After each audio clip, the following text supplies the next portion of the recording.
Minhas amigas e meus amigos, muito boa tarde. Nós voltamos mais uma vez pelo IRE, o Instituto para a Reforma das Relações entre o Estado e a Empresa, sempre para trazer reflexão e informação a vocês. E na tarde de hoje, para pensar como é que nós temos que planejar o pós-crise. Nós brasileiros e brasileiras, nos metemos numa crise, numa pandemia que afeta o mundo inteiro e que tem no Brasil uma série de particularidades. O mundo se depara com um problema novo, mas um problema que já era antevisto por muitos analistas. É um problema repentino, uma série de um contágio em série de um vírus para o qual não há cura, para o qual não há vacina e que é tratado, sob o ponto de vista estratégico, por meio do isolamento social, que vai desde o isolamento horizontal, no grau mais estrito, num grau mais rígido, até o isolamento vertical para aquelas populações, por assim dizer, mais sensíveis ao vírus e mais sensíveis aos riscos do desenvolvimento da forma virulenta do vírus. Qualquer que seja a estratégia que envolva isolamento, terá repercussões e tem tido repercussões econômicas drásticas, desacelerado a economia, erudido os canais que conformam as estruturas produtivas do país e os ativos que dele derivam nos mercados financeiros nacional e estrangeiros. A atuação do Estado, que vinha sendo, de certa forma, revista para diminuí-la, passa a ser absolutamente imprescindível para a sobrevida dos cidadãos, sobretudo aqueles que estão numa situação de desemprego ou de precarização de emprego. O país já não pode mais ser pensado senão sob a égide desta pandemia e das incertezas que ela traz. Sobretudo porque nós não sabemos quando é que vamos sair desta crise. Nós não sabemos se teremos que ser submetidos a isolamentos intermitentes, voltar ao trabalho, depois sobe contágio, saímos, voltamos, batemos em retirada novamente para casa e assim por diante. Há estudos que dizem que nós deveremos fazer isso provavelmente até 2021, talvez até 2022. E é para pensar como é que o Brasil deve sair desta crise, como ele deve planejar. E nós temos desdenhado muito do planejamento no Brasil. Nós temos submetido o planejamento no Brasil à reflexão, aos sabores dos governos que entram e que saem, e não temos tido estruturas perenes de planejamento no país. Como é que a gente planeja a saída desta crise, o pós-crise? E é para falar disso que nós recebemos um Dream Team, um time de estrelas, que começa por ninguém mais, ninguém menos que Antônio Delfim Neto, que dispensa a apresentação, ministro da Fazenda, ministro da Economia do Brasil durante anos e anos, um homem ouvido, para além dos governos em que ele participou por todos os governos que o sucederam, professor emérito da FEA, da Universidade de São Paulo, da Faculdade de Economia e Administração, autor de livros, autor de artigos, o grande oráculo da economia e, por que não dizer, também do direito. Nós, juristas, nos nutrimos das ideias de Delfim Neto. Mas não só ele. Temos aqui também o meu querido amigo general Sérgio Etchegóin, é general do Exército brasileiro, foi ministro-chefe do Gabinete de Segurança Institucional da Presidência da República durante o governo Michel Temer, não é? Representa a excelência das Forças Armadas brasileiras, a sua formação sólida e o seu pensamento estratégico. Também, meu querido amigo, o ministro Raul Jungmann, que foi ministro da Reforma Agrária e, recentemente, ministro da Defesa, mas também presidente do IBAMA, presidente do INCRA, não é?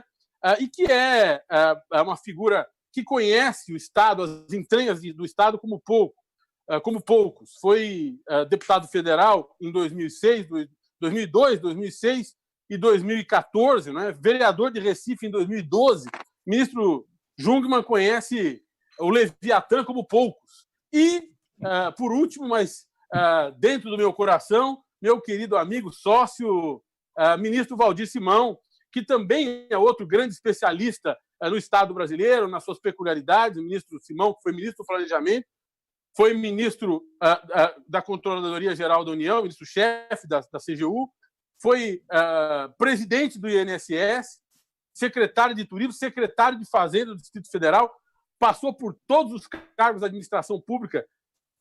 Muito boa tarde, meus amigos. Tudo bem com vocês? Bom recebê-los. Boa tarde. Muito bom, uma honra. Boa tarde. Uma honra e uma responsabilidade muito grande mediá-los. Nós vamos começar, vamos fazer dessa... Boa tarde. Boa tarde, ministro. É uma grande satisfação estar com vocês e agradecer a sua generosidade. Imagina, ministro. E seus exageros.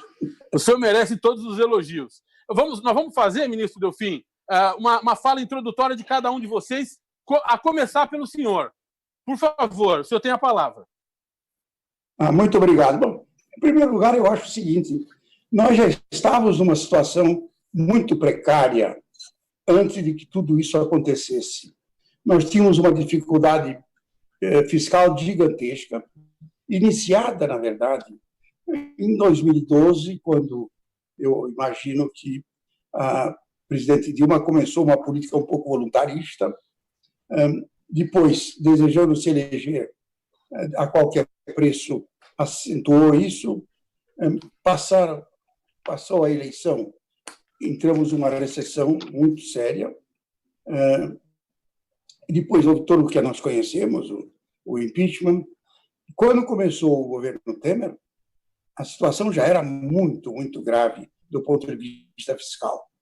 O Temer, eu acho que mobilizou o que tinha de melhor na economia, realmente teve uma equipe muito boa, tanto é verdade que uma boa parte dela continua no governo Bolsonaro.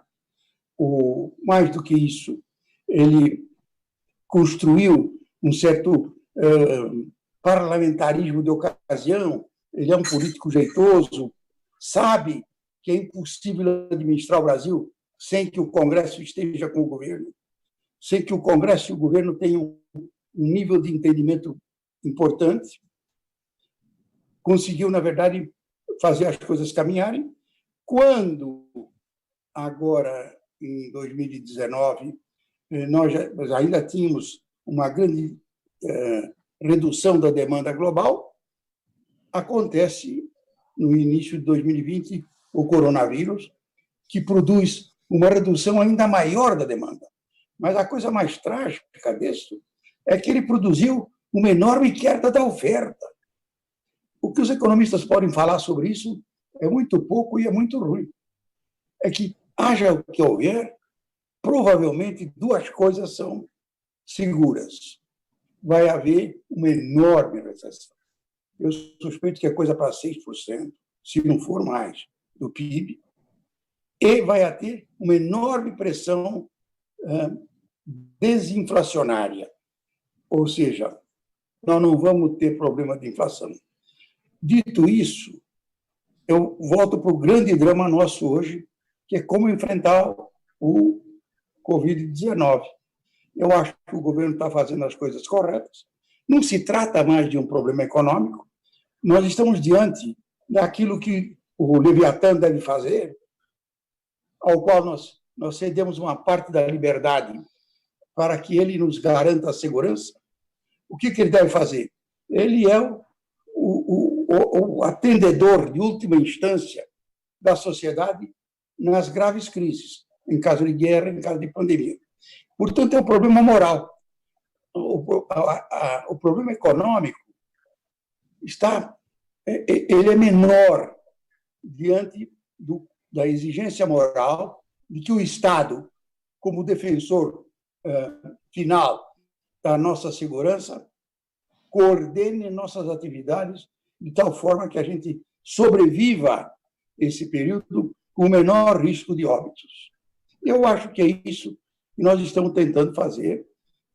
com as nossas forças, e é preciso reconhecer que nós temos um sistema de saúde que, ainda que não esteja como nós gostaríamos que estivesse, é um dos melhores do mundo, que é o SUS. Obrigado, ministro. Muito obrigado. Muito obrigado. Obrigado, ministro. Obrigado pelas suas palavras iniciais. Agora vamos passar a palavra para o ministro Sérgio Echegóin. General, boa tarde. Boa tarde a todos. Em primeiro lugar, muitíssimo obrigado pelas palavras tão gentis e pela honra de compartilhar uma mesa tão, assim, um ambiente tão qualificado. E falar depois do ministro Delfim Neto é um pouco mais difícil do que o normal. Mas vamos lá. Eu acho que uma das coisas que nos falta é um pouco de franqueza, de realismo no tamanho da crise que nós estamos vivendo.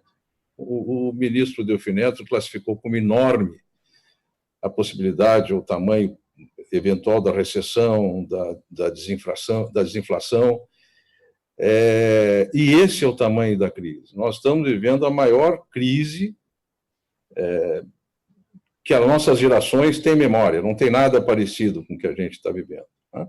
Essas crises, duas foram inevitáveis, que são as crises do contágio, da própria doença, e a crise econômica que o contágio trouxe. Porque, infelizmente, a única coisa que a gente tem no arsenal e que tem se mostrado efetivo é a prevenção. São a prevenção e o sistema de saúde. São as únicas coisas que têm sido efetivas. Mas na prevenção, basicamente, o afastamento, o isolamento social, o afastamento social, enfim. E isso provocaria, inevitavelmente, uma crise econômica, que é a que a gente está vendo. Infelizmente, no meio dessas dificuldades, a gente ainda mergulha numa crise política, que é o que a gente está vivendo também, por inabilidades, disputas descabidas, ano eleitoral, de eleições municipais, e eu não vou me aventurar nesse campo, mas quem todos sabem o valor de uma eleição municipal para o segundo momento, que é daqui a 2 anos, quando voltarem as eleições nacionais. E existe eu não sou catastrofista, muito pelo contrário, mas acho que existe um temporal no horizonte que ainda pode ser seguro, mas nós precisamos correr para segurá-lo, que é a crise social e de segurança pública, no momento em que a fome superar o medo do contágio, ou outras necessidades, e a fome superarem o medo do contágio, no momento em que houver uma crise dessas. Talvez por isso o governo tenha se antecipado e corrido para antecipar recursos. Eu acho que essa é uma questão que nós precisamos entender. A analogia que tem sido feita com a guerra é uma analogia feliz, do ponto de vista do que estamos tratando, mas ela tem que ser entendida nas peculiaridades dessa guerra. Essa guerra é uma guerra de toda a humanidade contra um inimigo comum. Não se está brigando por uma soberania, por uma fronteira, por uma ideologia. Não. Nós estamos brigando para ter toda a humanidade está brigando. E nós não temos nenhuma perspectiva ainda crível, confiável, de quando virá uma vacina, por exemplo, quando virá o remédio definitivo da cura. A ciência, como é normal nessas horas, está correndo, mas ainda não tem os protocolos de confirmação que são indispensáveis nesses casos. Então, é uma guerra diferente, é uma guerra em que os generais da linha de frente, da linha de contato, estão de branco, tentando salvar a população. É uma guerra cuja vitória vai ser contada por quem tiver a menor perda. Não é por quem tiver mais ganho, mas sim quem tiver perdido menos gente, menos vidas, quem tiver perdido menos economia e conseguir sair no day after, no dia seguinte, em condições de prosseguir. Então, numa guerra, existem alguns princípios que são técnicos, enfim, fazem parte da arte da guerra, e eu não vou tratar deles aqui, mas existem alguns que são tradicionais, são até românticos e são bastante conhecidos, e um deles é não se deixa ninguém para trás. Nós precisamos chegar na outra margem, e isso é fundamental, sem ter deixado ninguém para trás, porque tem lhe faltado uma mão caridosa ou uma mão solidária. E há uma grande parcela da população brasileira que precisa disso urgentemente, e que são soldados como nós nessa guerra. Por mais modestas que sejam as suas atividades, nenhum grande cientista ou futuro descobridor da fórmula formidável que vai nos salvar deixa de tomar água, de comer, tomar o seu café da manhã, de almoçar, de jantar, de vestir-se, de comprar. E atrás disso estão pessoas que hoje nós precisamos socorrer para ajudá-las a chegar na ponta de lá. É uma guerra em que o grande comandante, os grandes comandantes, os líderes nacionais ou não, eles não têm ninguém dispõe ainda de uma decisão boa. Ninguém tem uma decisão que amanhã de manhã estanque a curva ascendente de contágios e morte e empine a curva da economia. Então, todas as decisões que o mais brilhante dos nossos estadistas atuais tiver, qualquer delas, vai ser uma decisão que perca menos vida ou que desande menos a economia. Então, esse quadro é um quadro que eu acho que deveria ser perfeitamente entendido e transmitido para que a gente pudesse entender o sacrifício que nós temos pela frente, o que a gente tem pela frente para fazer para tentar sair do lado de lá. Nós não podemos continuar nos conduzindo como um marinheiro que tenta navegar no meio do nevoeiro e não enxerga, além de 5 metros à frente, consegue desviar das poucas pedras que vê. Nós temos que ter a capacidade de enxergar onde vamos aportar. Como é que é a margem do lado de lá? Ela é íngreme, ela facilita o desembarque, ela facilita o prosseguimento, porque vai chegar do lado de lá em melhores condições quem souber onde quer chegar. Eu acho, então, que nós, como sociedade, talvez pela primeira vez, como toda a sociedade, não há aqui uma posição ideológica isenta do contágio, né? Não há uma posição social, enfim, é nada que isente alguém do contágio. Pela primeira vez, nós temos um objeto comum, uma ameaça comum a todos nós, que é a ameaça que nos espreita, nos fez voltar aos nossos instintos mais atávicos, né? Que foi nos escondermos nas nossas cavernas, hoje, claro, muito mais tecnológicas, mas nos devolveu nas nossas cavernas e nos deixa com medo de arriscar uma saída porque essa ameaça pode nos encontrar em qualquer canto, né? Bom, eu acho que era isso para provocar as discussões daqui para frente que eu gostaria de deixar com os senhores. Obrigado. Obrigado, general. Muito obrigado. Ministro Jungmann, boa tarde. Boa tarde, Valfrido, mais uma vez, ministro Delfim Neto, meu amigo Valdir e meu companheiro de jornadas aí na defesa, e que foi seguido pela segurança, que você não citou, Valfrido. Verdade. Falha minha. Eu digo, inclusive, brincando, que a segurança tem um apelo muito interessante, porque como eu fui primeiro e único, eu brincava dizendo com os demais ministros, eu sou incomparável. Mas apenas pelo fato de ter sido primeiro e único, não mais do que isso. Vamos lá. Eu acho que o phase-out, digamos assim, a saída dessa pandemia, eu concentraria em 4 pontos. Não são apenas eles, mas são aqueles que eu gostaria de dar destaque. O primeiro são, digamos assim, gêmeos. Eles têm que caminhar conjuntamente. Então, em primeiro lugar, nós vamos precisar de ter uma política fiscal que estimule, sobretudo, a área da infraestrutura, pelo que representa em termos de geração de emprego, renda, e, obviamente, a demanda agrária. Isso é fundamental. Tá?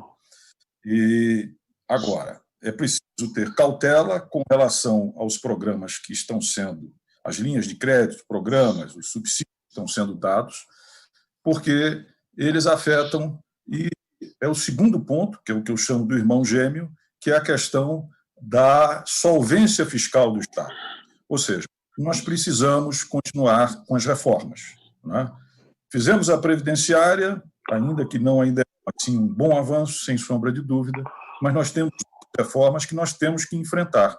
Senão, ao fazermos uma política fiscal, né, de estímulo à demanda agregada e, sobretudo, o setor de infraestrutura, nós vamos ter dificuldades crescentes, inclusive em termos de rolagem da nossa dívida, que começa a se aproximar de algo em torno de 90% do PIB. Falo da dívida bruta, não da líquida aqui. Então, é fundamental, e eu pergunto ao ex-ministro e professor Delfim Neto, como fazer a sintonia fina entre essas duas políticas. A necessidade de um estímulo fiscal para puxar, evidentemente, uma retomada do emprego e da renda, e, ao mesmo tempo, a questão de ir tocando as reformas, né? Sobretudo quando nós estaremos diante de um quadro político que eu vou abordar mais um pouco na frente, que torna muito difícil. Acho que a política monetária, eu acho que a nossa inflação pode chegar a alguma coisa em torno de 1,5%, e acho que a Selic vai chegar, perdão, inversamente, a inflação deve chegar a alguma coisa em torno de 2,7%, 3%, alguma coisa assim, enquanto que a Selic pode chegar, segundo alguns, eu conversava ainda há pouco com o Samuel Pessoa, e ele me dizia que um cenário é de que a Selic pode chegar a 1,5%, que é algo bastante impensado. Ao lado desses dois pontos, eu citaria um terceiro, que é fundamental. É estrutural, mas também é conjuntural. O Brasil, aproximadamente há 3 décadas, que não cresce a sua produtividade. E sem crescer a produtividade, não tem jogo. Nesse mundo onde o teor produtivo, o teor em termos industriais, em termos de serviços, ele é crescentemente impulsionado pela tecnologia. Tanto que esta pandemia nos levou a uma imersão inédita na área exatamente da tecnologia da informação e que deve ter um impacto na estrutura produtiva de serviços e etc. Bom, afora esses 3 pontos, a questão fiscal, da solubilidade fiscal, que tem que ser devidamente, digamos assim, colada, né, e desenhada uma política fiscal que tem que ser expansiva, que tem que estimular a produção e a economia, né? É preciso um trade-off. Acho que não vejo grandes maiores problemas em termos da nossa política monetária, porque a inflação está sob controle, cadente, pelo menos durante um bom período. Então, e a produtividade, sem o qual, para mim, não tem jogo. É uma questão, sem sombra de dúvida, estrutural, mas que passa pela qualidade do ensino no Brasil, né? Sobretudo do ensino público, que é uma forma de gerar oportunidades mais igualitárias para o conjunto da população. E sem o que nós vamos ter uma mão de obra qualificada e nós vamos perder ou vamos perdendo um lugar na história. Por fim, eu faço uma ponte agora com a questão política, né? Por quê? Pelo seguinte, o atual quadro partidário que nós temos, que é extremamente fragmentado, nós temos hoje em torno de 25, 27 partidos, obriga a que o presidente, qualquer presidente, isso começa, segundo o Sérgio Abrantes, lá em 1946, mas é muito presente a partir de 88, com a Constituição de 88, ele tem que lançar a mão para o chamado presidencialismo de coalizão. O presidencialismo de coalizão ele veio funcionando nos seus problemas de altos e baixos até mais ou menos, nós podemos pensar aí 2011, 2012, com todos os seus percalços. Mas acontece que ele se tornou disfuncional, sobretudo a partir da Lava Jato, que retirou a representatividade de uma gama de partidos e políticos. Mas, enfim, dentro da estrutura e da dinâmica política brasileira atual, não é possível, no meu modo de entender, alinhar executivo e legislativo sem o chamado presidencialismo de coalizão. O atual presidente, eleito numa eleição crítica, ou seja, uma eleição que não segue o parâmetro das eleições anteriores, ele abre mão, ele ele não busca formar o que todos os presidentes, rigorosamente todos os presidentes de 88, mais, outro menos, que é formar uma ampla coalizão partidária para poder tocar o seu programa de governo e, efetivamente, alinhar os interesses entre executivo e legislativo. Né? Então, ao não ter isso, ao não ter essa coalizão, o presidente desalinha executivo com o legislativo e isso torna muito difícil a coordenação para, inclusive, você tocar as reformas que nós precisamos e outras medidas mais. Então, nós saímos de um presidencialismo de coalizão para um presidencialismo de conflito, que é o que nós estamos vivendo atualmente, que está chegando, evidentemente, em níveis realmente muito críticos, no meu modo de entender. Então, eu concluo, Valfrido, dizendo o seguinte: além dos pontos da cidade, a questão fiscal, a questão do estímulo à infraestrutura e à demanda agregada, a questão da produtividade é essencial, nós precisamos de ter, na verdade, completar uma reforma política, porque a medida que acabou com a coligação proporcional deve levar a uma redução. Não é? Até 22, dos atuais 25, 27 partidos, para algo em torno de 10 ou 12, que é um enorme avanço. Mas isso não significa que o presidente, então, ele vai prescindir do presidencialismo de coalizão. Que eu concluo dizendo, se de um lado é fundamental para governar, tá certo? Porque senão é um instrumento que tem o presidente para poder tocar a agenda legislativa, ou seja, o seu programa de governo. Nós estamos vendo aí a imensa dificuldade, e os conflitos que se perpetuam e crescem, e conflitos esses que degradam a política institucional, que é outro aspecto que nós estamos vendo. Então, eu concluo dizendo que há necessidade de continuar na reforma política, sem o que há um efeito reverso sobre a economia. Você mobilizar vontades, você maiorias para fazer as mudanças que são necessárias da economia, com a política do jeito que nós estamos vendo, fica evidentemente praticamente impossível. Essas eram as minhas observações a respeito da saída, né, dessa crise de pandemia que nós temos. Ministro Júlio, muito obrigado. O senhor fez reflexões que me sugerem perguntas e que eu vou fazer em breve durante a nossa rodada de perguntas ao senhor. E também farei a sua pergunta ao ministro Delfim daqui a pouco. Mas antes disso, vamos ouvir o meu querido ministro Valdir Simão, que, aliás, para que todos saibam, amanhã lança este livro fantástico, Manual de Sobrevivência do Administrador Público. Vocês vão todos ganhar, tenho certeza que o ministro vai presenteá-los com um exemplar. Amanhã nós vamos ter um seminário virtual de lançamento pela manhã e convido todos e todas que nos veem e que nos ouvem neste momento para participar. Ministro Valdir Simão, boa tarde. Boa tarde, Valfrido. É um prazer enorme voltar a falar aqui nesse ambiente fantástico que você criou pelo IRI. Quero dar um grande abraço ao meu amigo professor Delfim, professor de todos nós. Um abraço ao meu amigo Júnior, ao meu amigo general Etchegóin. Dizer que é uma honra estar com vocês aqui.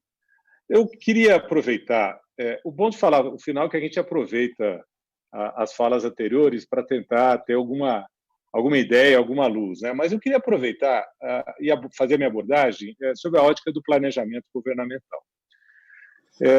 Primeiro, eu acho que o planejamento, nesse momento, é primordial. E aí nós temos uma deficiência enorme, uma deficiência estrutural, né? E nós temos também uma questão aqui principiológica importante, de princípio do que entende a atual liderança do governo como aquilo que deve ser implementado como indutor de desenvolvimento econômico e social do Brasil. E aqui, e a conexão que eu faço, tem dois dispositivos que, para mim, são muito importantes na Constituição. O primeiro, o artigo 21, né, que estabelece que é papel da União o planejamento e a liderança no enfrentamento de calamidade pública. Então, a União tem que liderar esse processo. E o segundo é o artigo 174, que fala do planejamento do desenvolvimento econômico, né? Ou seja, do papel do Leviatã, do Estado, no desenvolvimento econômico. O Estado ele tem três principais objetivos no desenvolvimento econômico: a fiscalização, o incentivo e o planejamento. E esse planejamento ele é mandatório, ele é obrigatório para o setor público e ele é indicativo para o setor privado. A questão nossa aqui é que o planejamento governamental no Brasil ele se resumiu ao plano plurianual, que é médio prazo, a lei de diretrizes orçamentárias e a lei orçamentária.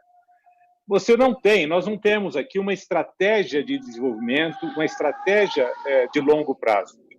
Houve até uma iniciativa bastante interessante no governo Temer, eles aprovaram um referencial chamado de Estratégia Nacional de Desenvolvimento Econômico e Social. O governo, inclusive, mandou um projeto de lei, a 9163, para o Congresso Nacional, cuidando da governança, da estratégia, mas isso foi escanteado. Está lá, é possível encontrar, fazendo uma garimpagem no site do Ministério da Economia, mas foi escanteado. E aí entra a questão do princípio da visão de mundo, o princípio que a atual liderança econômica entende como o papel do Estado, né? De indutor ou não da economia. E o que a gente percebe agora é, em certa medida, ressuscitar alguma ideia que estava adormecida de maior investimento público, principalmente em obras, como forma de induzir ou minimizar o impacto da crise.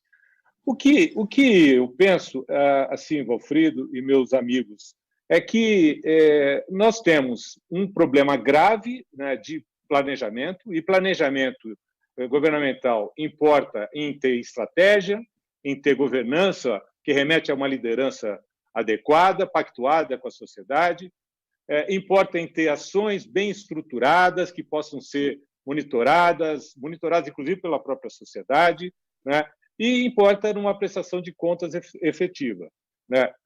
A gente não vê isso no dia a dia, né, no governo. Em tempos normais, o Ministério da Saúde não sabe em que esquina encontra o Ministério da Infraestrutura na busca do desenvolvimento econômico, no aumento da produtividade. E no momento em que a gente tem uma grave crise provocada por um elemento de saúde pública, né, que deveria ter a capacidade de nos unir a todos nós, não só o governo, mas toda a sociedade, e não só as estruturas no nível nacional, mas também no nível interfederativo, a gente percebe também que a gente não consegue fazer isso. Ou seja, se hoje nós temos uma visão única de prioridade, que é o enfrentamento da crise, e nós não conseguimos planejar, o que dirá fazer um planejamento governamental para depois, se nós não sabemos que Estado, que país, que nação nós queremos construir, né? Um ou outro diz o que não quer ser no governo federal. Eu não quero ser igual a Venezuela, mas nós não sabemos o que nós queremos construir. E essa falta de uma visão de futuro dificulta muito a atuação governamental, desperdiça recursos públicos, energia é alocada de forma equivocada, e há uma distorção, portanto, de expectativa da própria sociedade, que não sabe para onde a liderança governamental está nos levando. Então, esse é o meu diagnóstico e, na minha opinião, a saída para isso é aproveitar esse momento e tentar, novamente, criar uma estratégia pactuada com a sociedade e uma visão de futuro para o país, fazendo as escolhas difíceis que teremos que fazer, de prioridade da alocação de recursos e equilibrando isso para não se perder o esforço que foi feito no passado recente de ajuste fiscal. Nós vamos ter que fazer essa discussão com bastante transparência, as decisões serão tomadas com um elevado nível de incerteza e todos nós precisamos compreender a dificuldade desse processo decisório agora. Eu tenho falado muito, em especial, do papel dos órgãos de controle, que deverão, nos próximos anos, avaliar as contas dos atuais administradores e deverão ter condições, ou deverão considerar na avaliação dessas contas o cenário, as informações que os atuais gestores têm hoje para tomar a decisão. Então, era isso no início, Valfrido. Muito obrigado. Obrigado, ministro. A sua fala também seja necessários esclarecimentos e provocações que eu farei em breve quando voltar ao senhor. Ministro Delfim, o senhor precisamente apontou que nós vínhamos de uma crise fiscal em 2012, crise essa que se desenvolve ou se desenrola e que leva ao impeachment da presidente Dilma, não é? mas que ela mesma, ao nomear ministro da Fazenda Joaquim Levy, já tentava aplacar por meio de uma política de austeridade que segue durante o governo Temer e que também se segue, mais uma vez, com a nomeação para o Ministério da Economia do Paulo Guedes.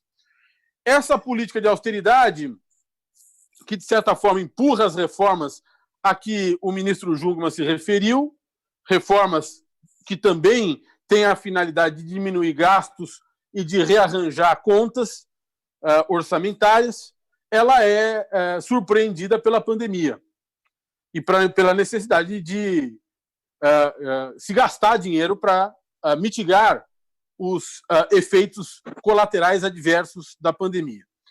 Ao sair da pandemia, ao sair da crise que a pandemia enseja, nós vamos ter que investir ainda mais.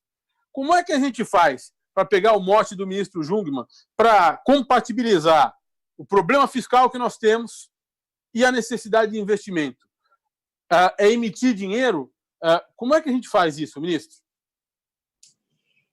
Caro Vardi, essa sua solução final foi dada pelo Fausto, pelo imperador. Você não tem limite, você imita e acabou.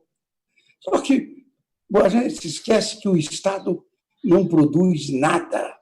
O Estado é um mero transferidor de recursos.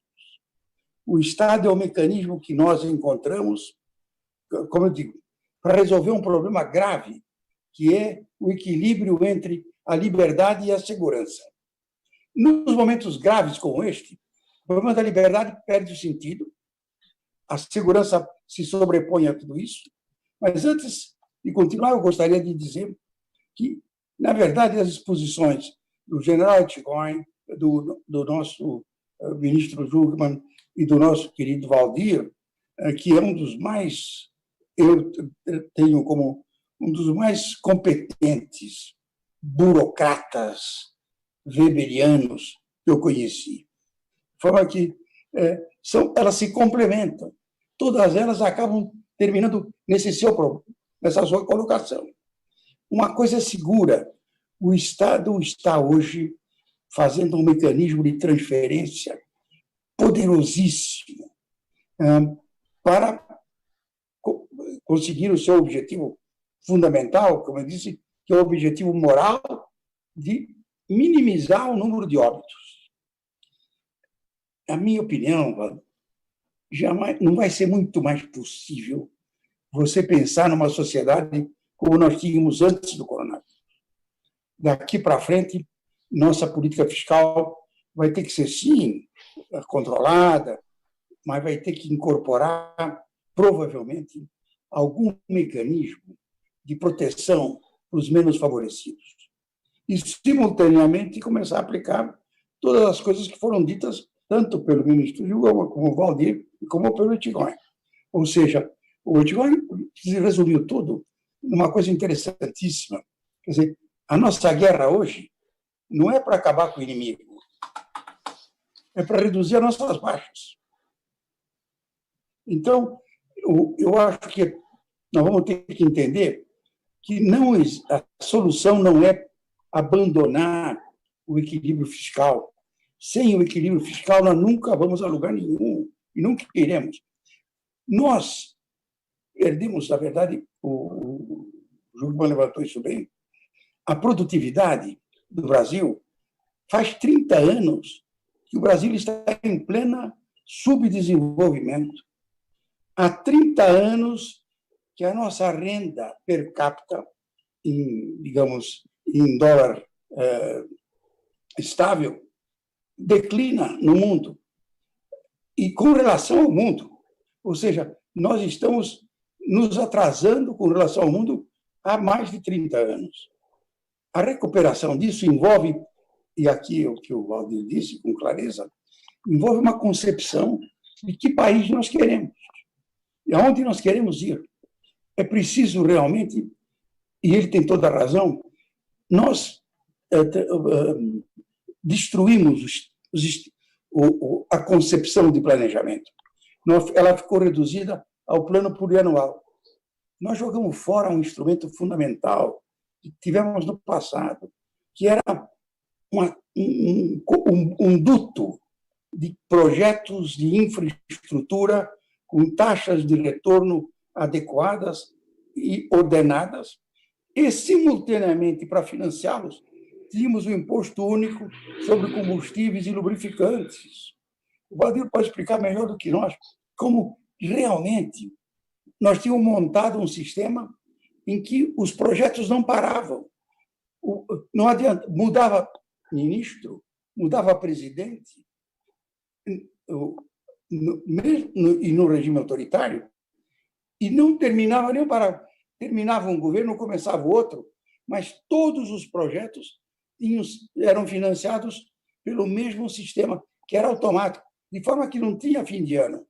Dezembro e janeiro eram iguais, não parava nada. Estes mecanismos de financiamento nós destruímos e que nós vamos ter que voltar a reconstruir. Agora, não há a menor dúvida, eu acho que hoje é muito provável que, politicamente, você tenha condição de eliminar essa espécie de renda mínima que você está dando para os mais vulneráveis da sociedade. Então, nós vamos ter que repensar o Brasil. É por isso que eu digo, já tenho dito várias vezes, nós precisamos de uma task force, hoje, com pessoas como o nosso Valdir, que preparem, na verdade, a mudança. Você precisa pensar o Brasil globalmente. Não tem solução parcial. Eu acho que as coisas que os três companheiros disseram se complementam e terminam nisto. Nós vamos ter que dizer que Brasil nós queremos ter em 2040. E, a partir desse objetivo, persegui-lo adequadamente. Muito obrigado, ministro. General Etchegóin, tanto na fala do ministro Delfim quanto na sua, a questão da desigualdade passou a ser elemento central e a desigualdade inflamada pelo problema econômico que traz a pandemia de coronavírus. O senhor acha que o coronavírus e o pós-coronavírus vão redefinir o papel das Forças Armadas? Ou seja, o papel meramente... não é meramente, porque já é um papel enorme, não é?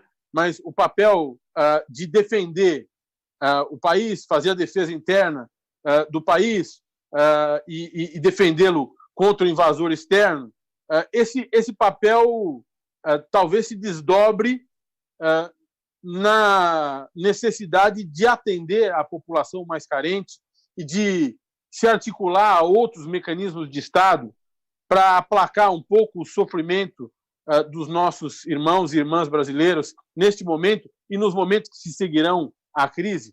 O Exército pode e deve fazer isso? As Forças Armadas, de modo geral? Bom, eu acho que o Estado todo, toda a estrutura do Estado se obriga a um socorro. Nós estamos vivendo, aliás, muito apropriadamente, o Congresso, a Câmara de Deputados está votando hoje, ou deve votar hoje, está noticiado, o que eles chamaram de orçamento de guerra. Num orçamento de guerra, numa situação de guerra, o que se imagina é que todo o esforço da sociedade, todo o esforço do governo, que administra o Estado, esteja voltado para isso. O que eu espero é que a gente aprenda com essa tragédia, que não dependeu de ninguém, não foi culpa de ninguém, apareceu. O que eu acho é que a gente aprenda com essa tragédia, e aí eu me alinho ao ministro Simão, e, obviamente, o que disseram o ministro Delfim e o meu estimadíssimo amigo ministro Jungmann, é que o Brasil aprenda que vale a pena estar preparado para os imprevistos, porque eles vêm. O nome é imprevisto porque a gente não sabe como, quando, mas que vem, que virão. Assim, isso a vida é assim, né? Então, nós tivemos que correr e desviar recursos, a falta de uma poupança nos deixou com todas as dificuldades que a gente está tendo para encontrar mais respiradores, enfim, nós abdicamos de aspectos da segurança, como que o mundo inteiro, né? Em que as empresas transferiram suas linhas de produção e ficaram com dificuldade de ter coisas que trouxessem segurança hoje. O que eu espero é que, passado isso, e passado o esforço que todos vamos ter que fazer, enfim, vai depender de como vier, vai depender de como a gente conseguir sair, como vai ser a margem do outro lado, e o que eu espero é que as Forças Armadas tenham o seu papel reformulado para menos. Porque, na realidade, hoje, elas são o que a gente costumava chamar, na conversa entre companheiros, e o ministro Jungmann conhece isso, do posto Ipiranga. Qualquer problema que acontece, qualquer emergência que acontece, vai-se ao posto Ipiranga para tentar uma solução. Isso, num país administrativamente saudável, arrumado, indica que as agências do Estado são falhas. Ou seja, todo ano tem campanha de vacinação. A campanha de vacinação não é uma surpresa para ninguém, mas todo ano precisamos de soldados para ajudar, militares em geral, nas campanhas de vacinação. Indica que parte do orçamento da saúde está voltada para outra coisa, porque eu sei que se eu bater lá no quartel, na base aérea, no Distrito Naval, eu vou ter quem me ajude. Então, a estrutura do Estado precisa...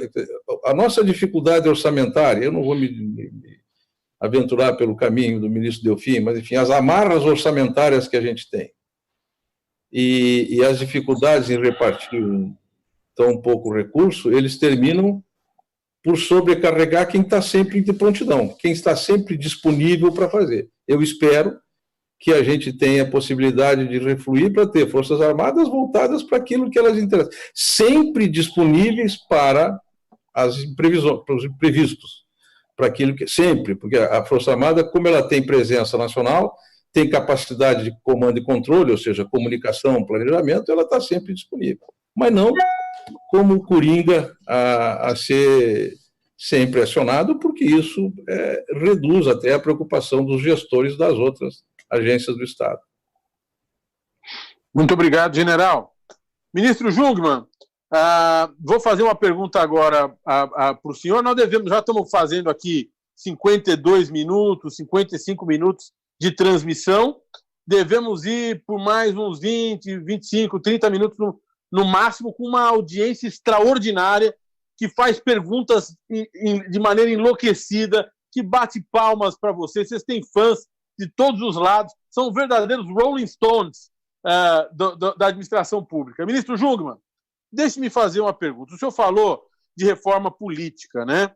Falou que as regras de financiamento público deverão diminuir o número de partidos, mas ainda assim nós temos problemas de governabilidade. Teremos problemas de governabilidade, ainda que reduzamos de 25, 27 partidos para 12. Mas vamos olhar para uma coisa que está acontecendo agora. Nós sabemos muito bem que se iniciou na quinta-feira passada uma guerra intestina que culminou com um pedido de demissão, a renúncia do ministro da Justiça, Sérgio Moro, uma disputa entre o que me parece seriam inimigos íntimos, ele e o presidente Bolsonaro, e que, de certa forma, por conta do capital político que tem o ex-ministro Moro, fragiliza a situação política do presidente Bolsonaro, a sua capacidade de fazer passar projetos do governo no Congresso Nacional, no Parlamento, para além da dificuldade evidente, da dificuldade de natureza criminal, que as acusações que Sérgio Moro fez ao presidente ensejam. O Congresso Nacional já vinha quase com uma posição de protagonista na produção de novas políticas públicas e projetos, quase que assumindo, de certa forma, funções do Executivo. A gente deve imaginar que isso continua nos próximos dias, semanas, meses e anos, até o final deste governo? Ou seja, o parlamento vai ter uma posição de protagonista que sobrepuja, inclusive, competências e funções do Executivo? Ministro Jungmann. Ministro, o senhor está com o microfone desligado. Estou ligado. Muito obrigado pela pergunta. Vamos lá. Se você retorna lá atrás, o início da República, Deodoro da Fonseca, ele renuncia por conta de uma crise que ele, na época, teve com o Congresso, particularmente com o Senado, e assume o Floriano Peixoto. Se você vai adiante, vê Getúlio termina aquele suicídio e, evidentemente, que, além da crise que ele tinha, as dificuldades de implementar o seu programa de reformas, ele também teve aqueles acontecimentos políticos, o crime da Rua Toneleiro, o Major Rubem Vaz, não é? A República do Galeão, o Mar de Lama, o papel do Gregório Fortunato e tantas outras coisas mais, mas também tinha uma grande dificuldade de se alinhar com o Congresso Nacional. A mesma coisa vai acontecer com a renúncia de Jânio, que ele esperava ser chamado de volta e, assim, poder contar com respaldo novamente para fazer o seu programa de reformas, que o Congresso ele não tinha maioria suficiente para fazê-lo. Vamos adiante. Chegamos a Jango. Esse é um caso conspícuo, né, clarissimamente. Inclusive, quando ele viaja para o Rio Grande do Sul, não é, o presidente em exercício na Câmara declara o cargo vago e aí nós passamos para o regime militar. Mas vamos adiante. Collor, Dilma. Todos eles não conseguiram, efetivamente, uma harmonização entre a relação do Executivo e o Legislativo.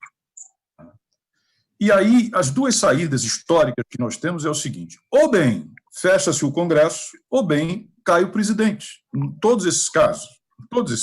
Né? Então, fica claro que o nosso presidencialismo ele não prescinde, para se governar, de um alinhamento entre Executivo e Legislativo. O atual presidente da República se elege, como eu disse, numa eleição crítica.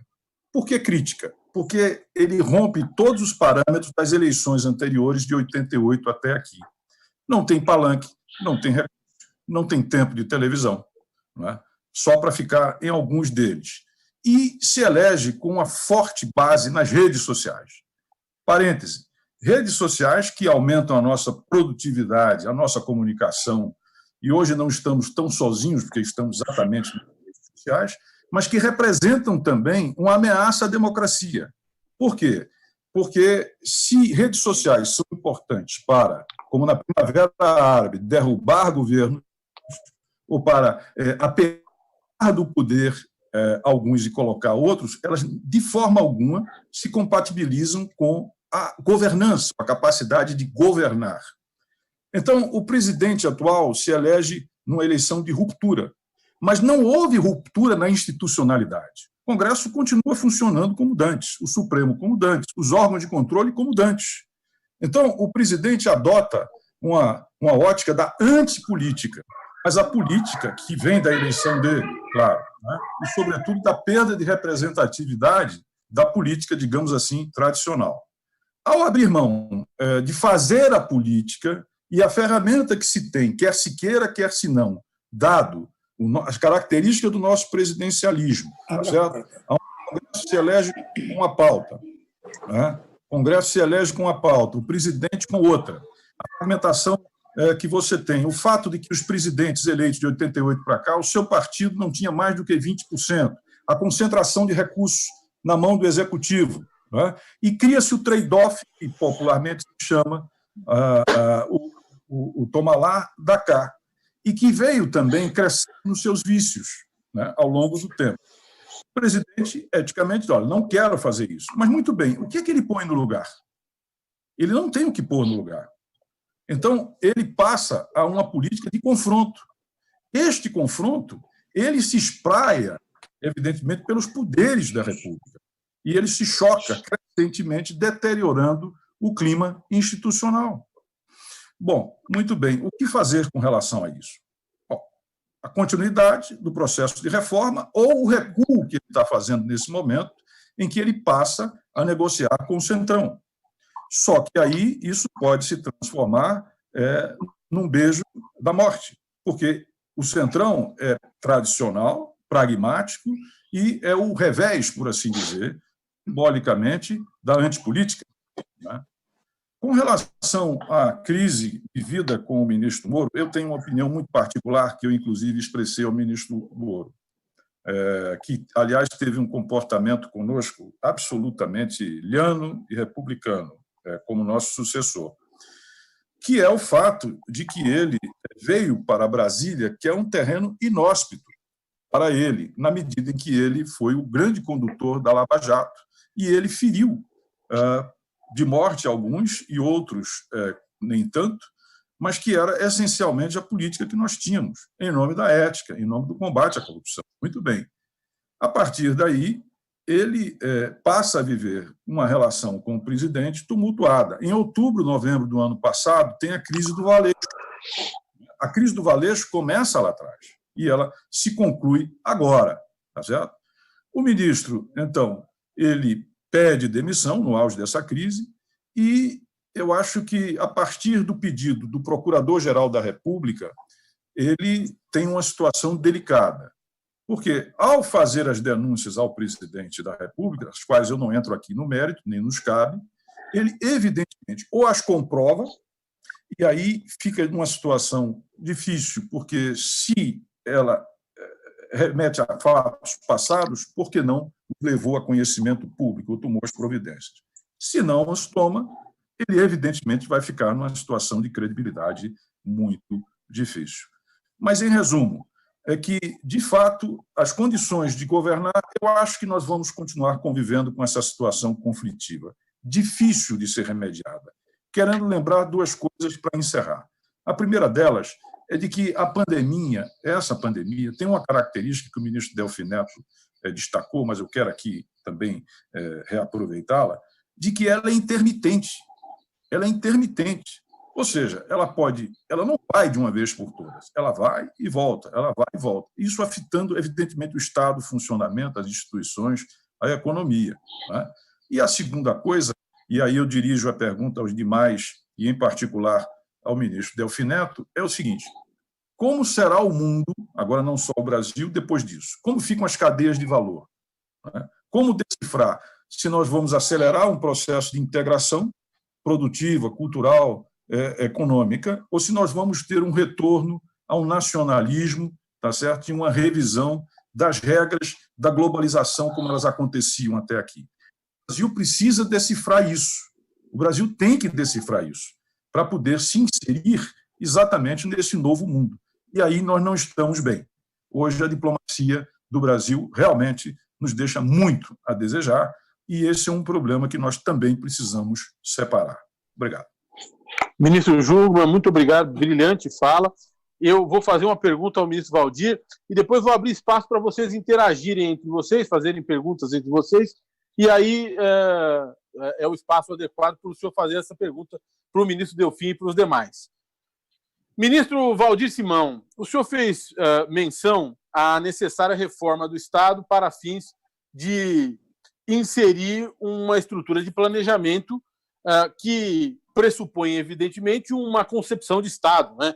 Não é possível planejar qual é o Estado modelar, qual é o Estado ideal, se nós não consensarmos antes disso, antes da execução ou da persecução desse Estado modelar, se nós não consensarmos este modelo, esse conceito, essa ideia de Estado.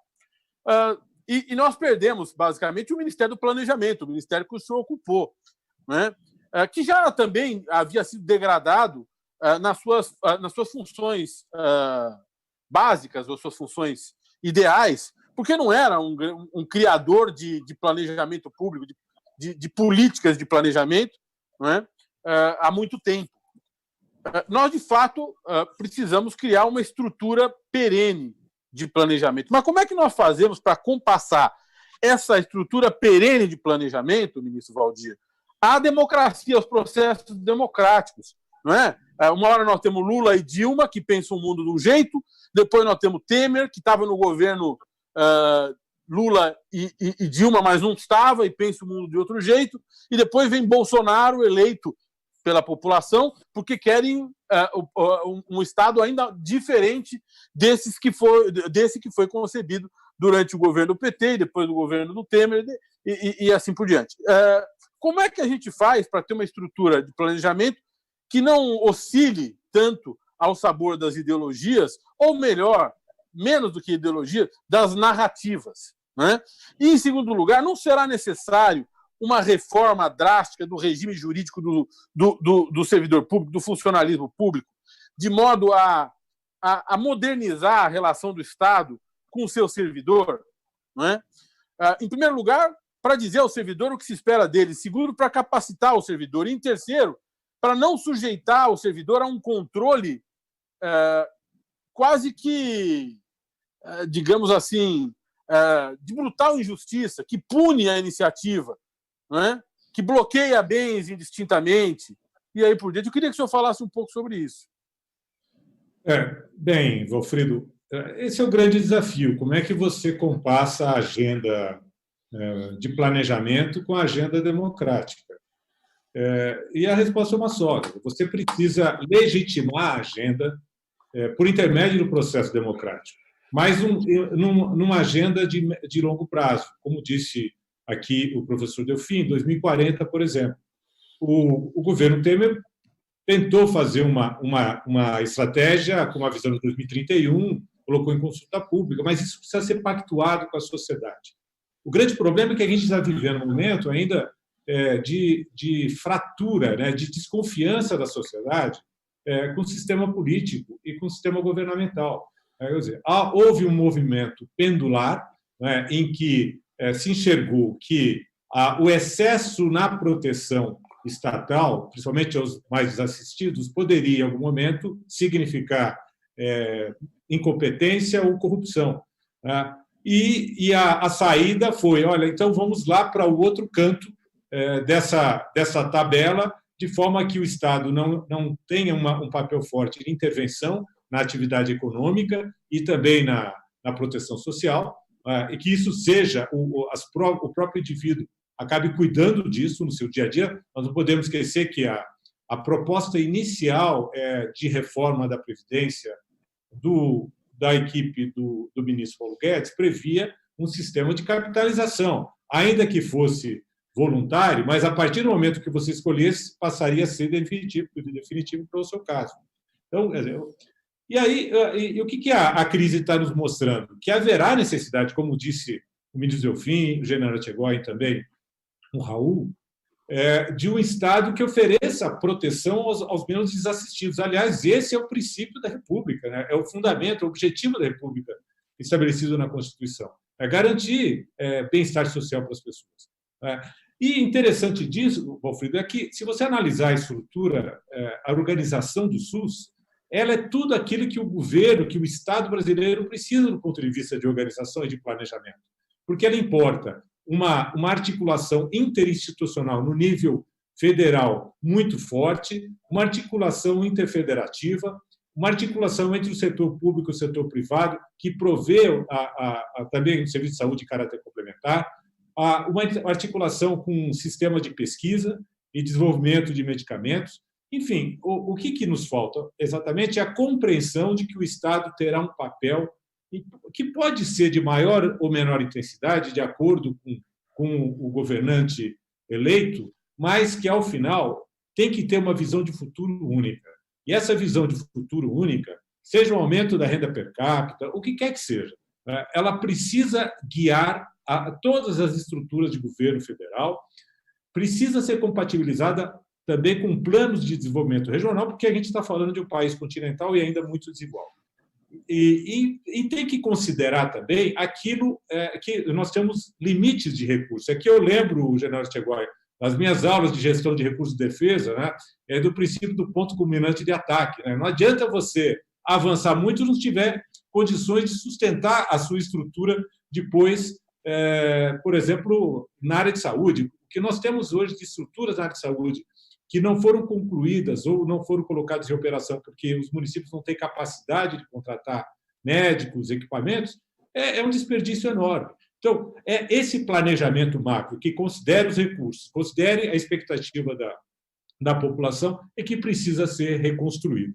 E aqui nós temos, certamente, no governo, cabeças brilhantes que podem ajudar nessa construção. A segunda parte da pergunta é, de fato, o Estado brasileiro e a estrutura governamental ela ainda não é amigável ao ambiente de negócio. Nós fazemos um esforço enorme para assustar o investidor.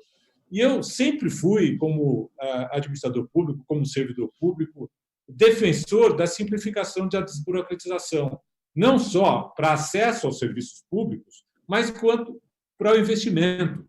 Um controle excessivamente rígido é um controle que é burro. Ele atemoriza, afasta o mercado e nem sempre ele é capaz de detectar o desvio, a fraude sofisticada. Aliás, quanto mais complexa a relação entre o Estado e as empresas ou a sociedade, mais sofisticada é a fraude e, portanto, mais difícil de ser detectada. Algum risco a gente tem que tomar. E nós precisamos ter uma burocracia que compreenda o seu papel, o papel do Estado, o papel da República. Nós precisamos ter um sistema de controle que confie nessa burocracia e a própria sociedade precisa confiar. Hoje a gente vê um conflito muito grande entre o agente político, que tem expectativas legítimas. Ele foi eleito com uma agenda que precisa ser implementada. Um conflito com um burocrata que materializa essa política, e ele é uma figura importante para a concretização da agenda, e com um sistema de controle. Quando um não confia no outro, é muito difícil de a sociedade, que é destinatária da política e que exerce o controle social, confiar em todos também. Então, essa recuperação da confiança mútua interinstitucional e entre a sociedade e o governo é essencial. E aí, criando, portanto, uma base, um ambiente para que nós possamos construir esse novo planejamento desse país magnífico que é o Brasil. Obrigado, ministro. Fala fantástica. Ministro Jungmann, vamos fazer o seguinte, antes da gente terminar, como isso aqui é uma confraria de ministros, tirante a minha pessoa, evidentemente, talvez um possa fazer pergunta para o outro. O senhor começando. Eu sei que o senhor tem uma pergunta para o ministro Delfim, por favor, pode fazer. Ministro, como é que o senhor vê a questão, digamos, como é que o mundo, na medida que a gente possa prever, porque o grau de imprevisibilidade, nós nunca vivemos isso, eu comentava outro dia com o presidente Fernando Henrique que talvez essa seja uma experiência particular e universal ao mesmo tempo, como outras que eu não me lembro de termos vivido. Né? E inversamente, é uma experiência universal que também vivemos particularmente. E o ineditismo disso. Né? A pergunta é o seguinte, o senhor acha que nós vamos desacelerar esse processo de globalização, voltando para uma política mais, digamos assim, se pode dizer, nacional, mas voltada para aquilo que, por exemplo, o presidente Trump nos Estados Unidos propõe, ou o senhor acha que não, que nós vamos ter a continuidade, a aceleração, mas com mutações desse processo de globalização? E, por fim, como o Brasil, e isso é fundamental para nós, se inserir nessas cadeias de valor, sem as quais, evidentemente, a nossa situação de isolamento será catastrófica. Meu caro ministro, eu acho que você está colocando a questão talvez mais importante. Neste instante em que nós demos para o Estado todo o seu papel, é muito difícil que a gente construa um mundo mais simpático às transações internacionais. Eu diria que nós vamos passar por um período em que, fortemente, o Estado controlará as nossas atividades, e quando o Estado controla as nossas atividades, dificilmente você expande, na verdade, o papel das entidades multinacionais. que nós construímos a partir da Segunda Guerra Mundial, exatamente para evitar o que nós estamos sofrendo hoje, que é nós estamos destruindo tudo o que nós construímos nesses últimos 70 anos. Eu tenho muita dúvida de que nós vamos caminhar rapidamente. Eu acho que, no fundo, isso é uma questão de sístole e diástole. Quer dizer, o Estado se expande quando a segurança supera muito a liberdade e o Estado se restringe quando a liberdade tem coragem de colocar a segurança no seu lugar. Então, eu diria o seguinte, eu penso, pelo menos, que não vamos ter um mundo como nós gostaríamos de ver, em que todo mundo estivesse em harmonia, em que estivéssemos fazendo trocas adequadas, mesmo porque cometemos erros enormes. Quer dizer, um país não pode, como o caso brasileiro, um país que já tem hoje um sistema de saúde extraordinário e que já devia estar dotado daquele mínimo de segurança que nós nos referimos desde o início. Ou seja, foi a nossa incapacidade de perceber que existem fenômenos que são aleatórios e que um dia acontecem. Muito obrigado, ministro. General Chegões, há alguma pergunta que o senhor gostaria de fazer para os seus confrades? Eu gostaria de... Ministro Delfim, o senhor terminou ou não? Terminei. Que me chamaram e eu achei que... Eu acho que a sua participação foi interessante, só que eu acho o seguinte, depois da reforma que o presidente Castelo Branco fez na estrutura das Forças Armadas, ele profissionalizou aquilo. As Forças Armadas hoje são um corpo competente, preparado para o seu papel. É como você disse, ela é assim a força, uma espécie de posto de Ipiranga. Quem está nas fronteiras, quem cuida do Brasil nos rincões mais longínquos, quem usa a engenharia do Exército para mantê-la em ordem, construindo canais e construindo estradas, quem usa a Marinha do Brasil para proteger as nossas ligações com o mar, mas na Amazônia, quem cuida daquela terra terrível, imensa, é a Marinha, é a aeronáutica que realmente mantém tudo isso e dá uma mobilidade, de forma que eu fico com o seguinte, realmente, eu acho que a sociedade preparou as Forças Armadas, é um país pobre, portanto, não vai nunca ter, na minha opinião, umas Forças Armadas exclusivamente destinadas à defesa, que é o seu papel fundamental. Elas são tão importantes que devem ser realmente utilizadas como múltipla escolha. Quer dizer, cada vez que você tiver uma dificuldade, general, eu quero dizer uma coisa, você sabe disso. Hoje eu vejo que nós construímos, na verdade, um repositório de gente preparada para ser usada no mundo civil.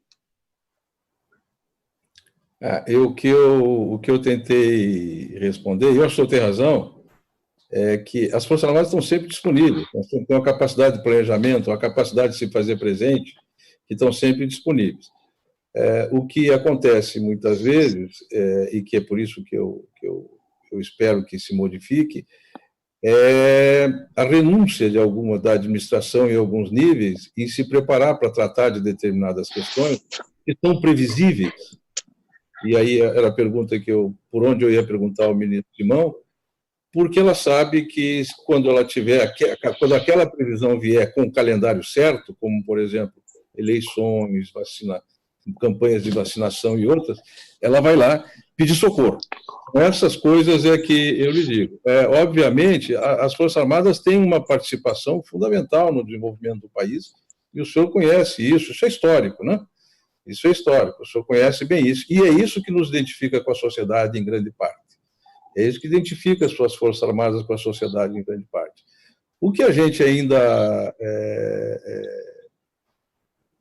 sofre, e o que eu acho que tem que ser visto também nisso, é olhar para as Forças Armadas e achar que elas têm a capacidade, elas têm a possibilidade de socorrer se elas não foram adequadamente equipadas e não tiveram as suas necessidades atendidas ali atrás.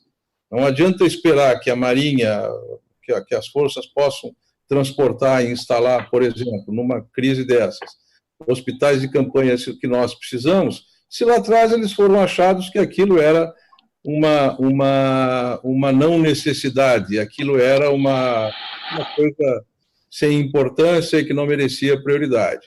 Então, essa é uma questão. Nós sempre, em todos os conflitos que o Brasil entrou, nós sempre fomos pegos com a necessidade de, antes, nos prepararmos para aquilo. Talvez a gente tire da lição dessa guerra tão peculiar, e eu não estou falando só de Forças Armadas, dessa guerra tão peculiar, era o que eu ia perguntar ao ministro Simão, a lição de como é importante o planejamento e como é importante olhar, ou seja, quando a gente não sabe para onde vai, quando a gente não tem uma linha de pensamento, não é uma linha, mas instrumentos do pensamento estratégico, da construção de cenários, que são difíceis de se confirmar, né? São difíceis de se confirmar. É muito difícil estabelecer um cenário que se confirme integralmente. Isso praticamente não existe. Mas quando a gente tem uma possibilidade que nos ajude a enxergar, a partir de modelagens científicas, como tem hoje, modelos científicos, estudos, e que nos apontem onde nós podemos chegar e nos ajudem a estabelecer as prioridades para que a gente chegue lá nos prazos que forem possíveis, eu acho que toda a sociedade vai estar mais bem protegida do que exclusivamente depender de uma instituição que tem possibilidade de atender numa, duas, três emergências, mas eu não sei se tem 4, ou 2 ou 3 simultâneas. Essa era a questão que eu tratava. Mas, pois não. Eu acho que o senhor tem toda a razão.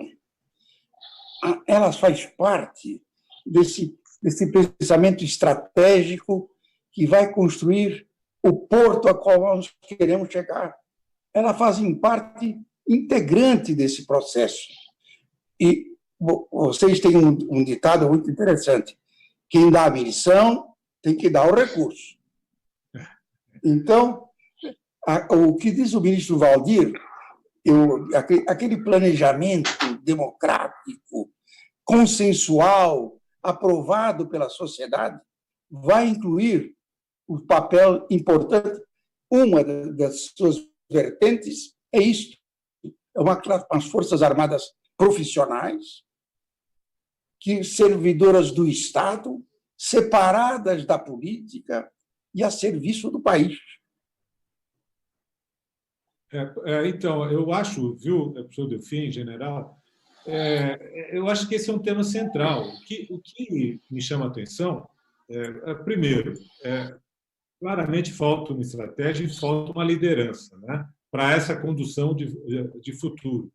Segundo, não nos falta doutrina. Né? A própria doutrina militar de pensamento estratégico ela é muito boa e nos ajuda.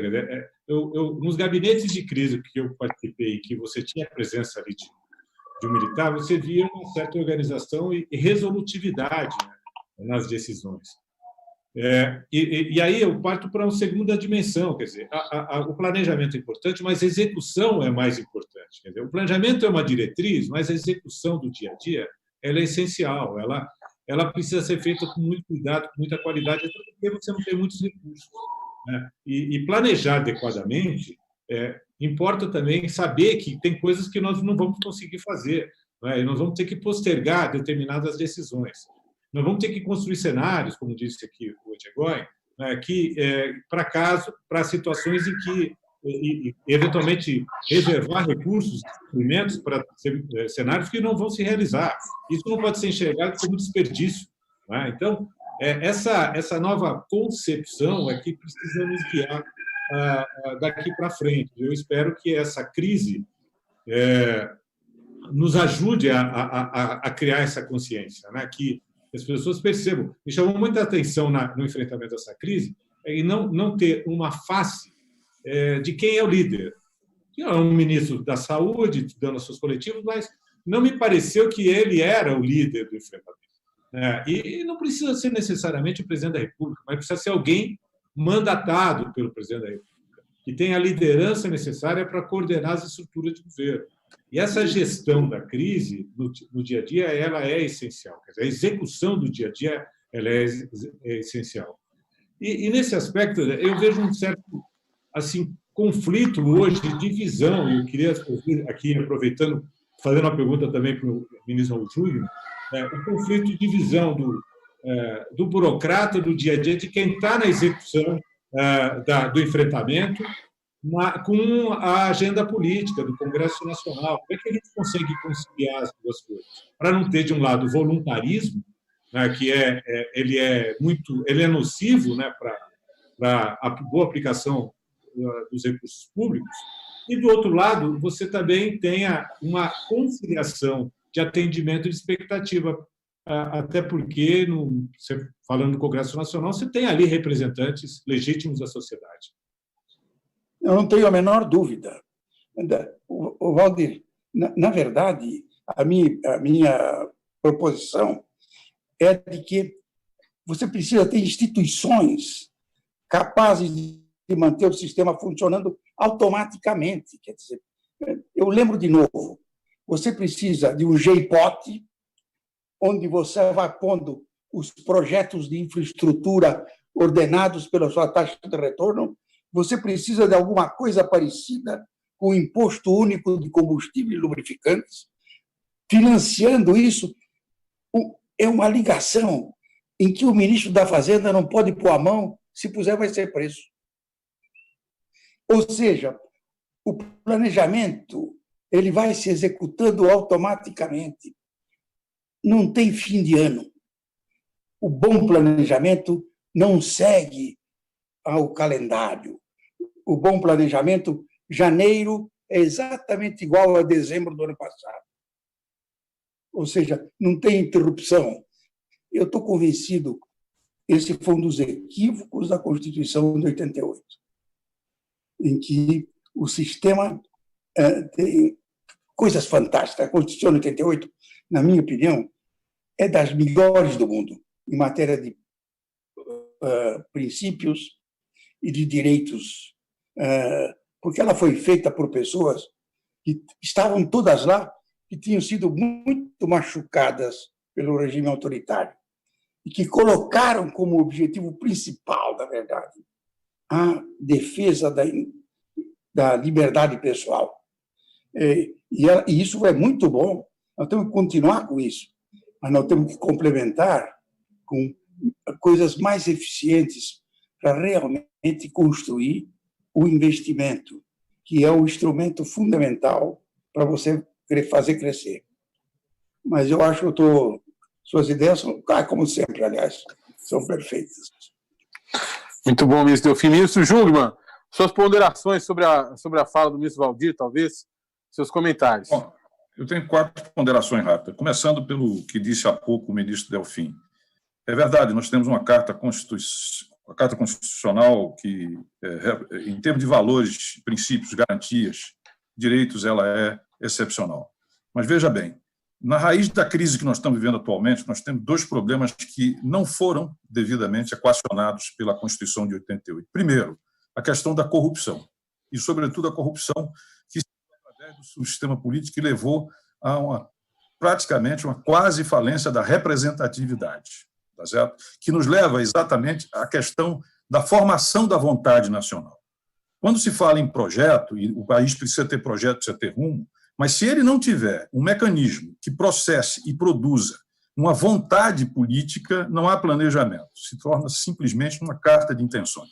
É preciso fazer isso. E o sistema político não, hoje, é capaz de formar e fazer isto, como nós estamos vendo. Então, o primeiro déficit que eu chamaria a atenção da Carta de 88 é no que diz respeito a que pouquíssimo se tocou na estrutura política e que, portanto, levou, infelizmente, a essa situação que nós temos hoje. Em segundo lugar, segurança pública. As nossas 7 constituições, elas não atribuem ao poder central, desde a de 1824 até a de 1988, poderes na área da segurança pública. Ou seja, nós nunca tivemos um sistema nacional de segurança pública, nós nunca tivemos uma política nacional de segurança pública. Isso sempre ficou, primeiro com as províncias e depois com o Estado. E isso é, em parte, em grande medida, responsável pela situação que nós temos hoje. Ou seja, o princípio de que você teve, por exemplo, o nosso sistema de assistência, o sistema de previdência, o sistema de cultura, o sistema de educação, o sistema de saúde, eles foram desenhados a partir da União e compartilhados com a Federação. Na segurança, nós nunca tivemos isso. Tivemos esse rápido 10 meses em que nós tivemos uma segurança pública e que conseguimos aprovar o SUSP, por exemplo, mas nunca foi. Então, como é que você pode gerir a questão da segurança sem um sistema nacional de segurança? Então, foram 2 problemas que estão, inclusive, na raiz da crise e, inclusive, vamos lá, na eleição do atual presidente da República. A segunda das observações que eu queria aqui trazer é a respeito do seguinte. Veja bem, a questão da defesa nacional, das Forças Armadas Nacionais. A elite civil política do país não exerce o seu papel dirigente com relação às Forças Armadas e à defesa. Repito, ou seja, é preciso ter uma direção política, ministro Delfim, para aquilo tudo que o senhor nos coloca e que eu concordo a respeito da defesa das Forças Armadas. E dou um exemplo. Eu fui relator da Lei Complementar 136, que foi desenhada aqui pelo general Etchegóin, que foi o grande pensador, digamos assim, na gestão Delfim Neto, na gestão Jobim, né, a respeito de grandes mudanças que nós tivemos na defesa. Eu era deputado federal. Lá dentro se colocou para o escrutínio do Congresso Nacional a Política Nacional de Defesa, a Estratégia Nacional de Defesa, que seria levar para o parlamento as grandes decisões em defesa e sobre as Forças Armadas. Eu andei verificando e simplesmente essa política e essa estratégia de defesa, que devia gerar um alto diálogo entre defesa, Forças Armadas, elites, Congresso Nacional, simplesmente foi votada simbolicamente, sem uma audiência pública e sequer, no caso do Senado, com intervenção de senadores e de líderes, o que, obviamente, apresenta aquilo que eu tento dizer, um divórcio, hoje, que nós temos entre, ou pelo menos uma não atenção das elites nacionais, de dar uma direção política de defesa e, efetivamente, a segurança nacional. E, por fim, a questão, queria também concluir, que é a questão da Polícia Federal. Né? Nós estamos vivendo uma crise que é fruto de uma indefinição do papel e dos níveis de autonomia da Polícia Federal. Né? E aqui eu vou citar um caso, para concluir, Valfrido, que para mim exemplifica isso muito bem. Nós estamos naquela crise do prende e solta do presidente Lula, você deve se lembrar. 2 decisões de soltar, 2 decisões a favor de prender. Obviamente que a Polícia Federal, àquela altura, não sabia mais o que fazer, o mundo inteiro ligava para mim, para o Galouro, que era o diretor-geral. Eu, então, procurei o doutor Thompson Flores, que presidia o Tribunal Regional Federal da 4ª Região, e disse para ele: senhor presidente, nós temos um conflito de competência dentro do seu tribunal, o senhor poderia ajudar a mediar isso? Ele disse: olha, eu estou indo para o meu gabinete e vou exarar o parecer e, por favor, peça ao Valeixo, o mesmo Valeixo que foi agora exonerado, que ele espere que eu tome uma decisão. Eu, então, respondi para ele: presidente, eu não posso fazer isso. Eu não posso fazer isso. Por quê? Porque eu estaria incidindo em obstrução de justiça. Sendo um processo que é presidido, tá certo? E cujo presidente é um juiz ou um ministro, o ministro da Justiça não tem nenhuma interferência. Então, as pessoas passam a imaginar que o ministro da Justiça pode interferir, tá certo? Na Polícia Judiciária da União. Ele não pode fazer isso. E, por fim, há uma lei que foi aprovada pelo meu amigo Zé Eduardo Cardoso, ainda na governo Dilma, a Lei 12.830, que ela torna praticamente inamovível o delegado federal. Isso é bom. Então, uma das saídas a resolver estruturalmente é, de fato, rever a autonomia e independência da Polícia Federal. Senão, nós vamos estar tendo essa confusão que hoje se perpetua nessa crise, que aí está e que, infelizmente, tende a ter, digamos assim, um desfecho, não é? Que produz outros desfechos fruto exatamente dessa confusão e dessa situação ambígua a respeito do papel do ministro e do papel da própria Polícia Federal. É isso. Obrigado, ministro Jungmann. Muito bem, senhores ministros, nós já chegamos a... Por favor, ministro Delfim. Claro. Por favor, ministro Delfim. Eu gostaria de dizer ao ministro Jungmann que eu estou plenamente de acordo com ele. Na verdade, eu estava lá, na Constituinte, eu já disse, os membros tinham, a grande maioria tinha sido muito incomodada pelo regime autoritário, para usar as melhores palavras. Então, o que acontece?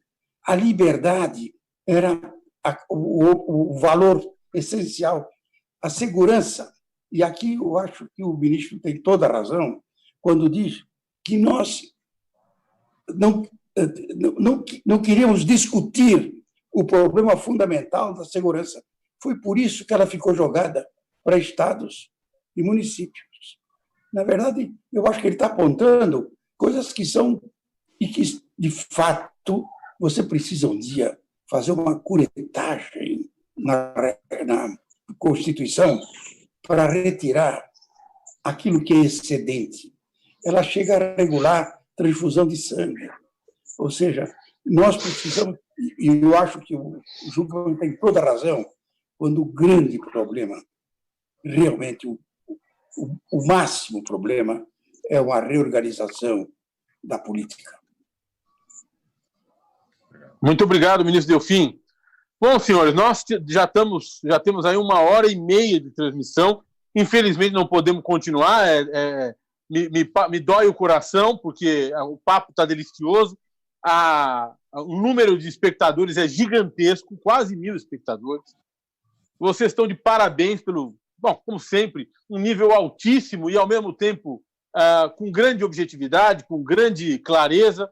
Eu pediria a cada um de vocês que fizessem breves considerações finais antes de encerrarmos, com a minha promessa, evidente, de que depois da pandemia nós faremos um almoço no restaurante preferido do ministro Delfim, que todos nós sabemos qual é, não é? Para nos congraçarmos pessoalmente.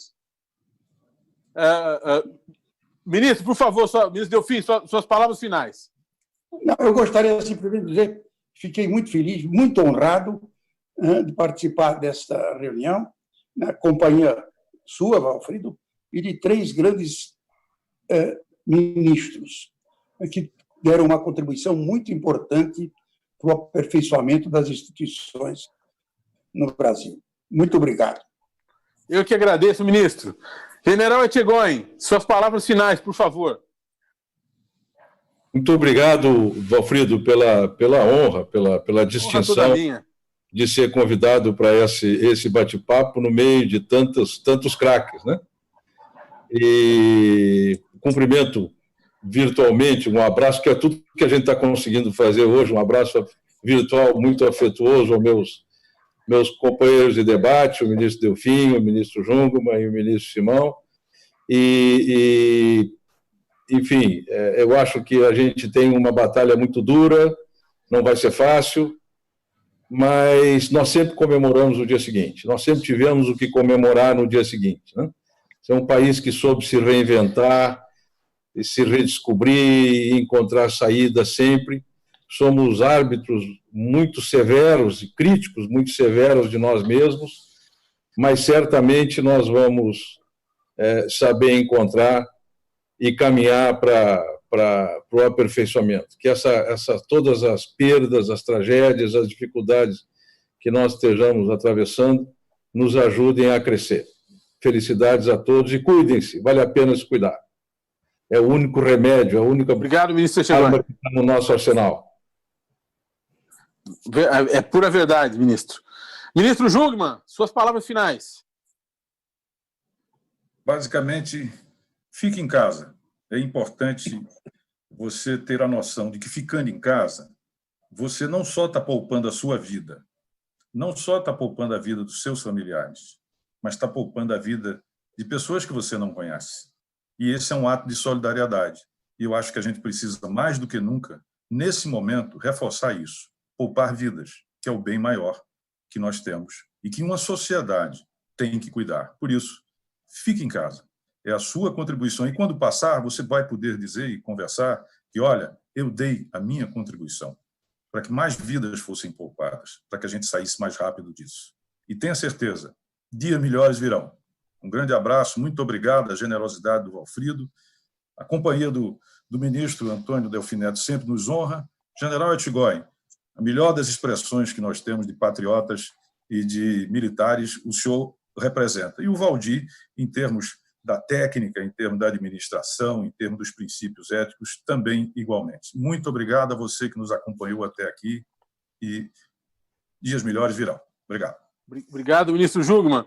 Ministro, meu irmão, ministro Valdir Simão. Eu digo meu irmão porque eu dizia, viu, general Etchegóin, ministro Delfim e ministro Jungmann, que o Valdir é como se fosse um pai para mim. Mas ele disse que ele é só poucos anos mais velho que eu e que não seria possível que ele fosse um pai para mim. Então eu digo, meu irmão, ministro Valdir Simão, encerre o nosso evento, por favor.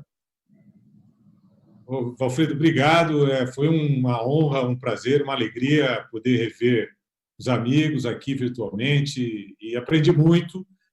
E a palavra final tem que ser de otimismo, né? Apesar de toda a nossa dificuldade de planejar, nosso improviso, no final do dia a gente sempre consegue dar a volta por cima e o Brasil é muito mais forte, essa crise vai passar. Espero que no dia seguinte nós estejamos como sociedade também mobilizados para ajudar na construção desse novo Brasil. O momento agora é de todos os esforços estarem alinhados no enfrentamento da crise, a compreensão da sociedade, que eu acredito que todos os governos estão fazendo o seu melhor, e nós precisamos fazer a nossa parte, como disse aqui o ministro Júnior. Foi uma alegria muito grande poder revê-los e vou cobrar o almoço assim que a crise passar. Muito obrigado. Vai ter o almoço. Ministro Valdir, general Etchegóin, ministro Jungmann, ministro Delfim Neto, um forte abraço virtual, que é a antevéspera do abraço físico. Tchau para vocês. Tchau, grande abraço. Tchau, gente. Até logo, até logo. Abraço. Vamos fazer esse almoço. Um abraço. Vamos sim. Se o bichinho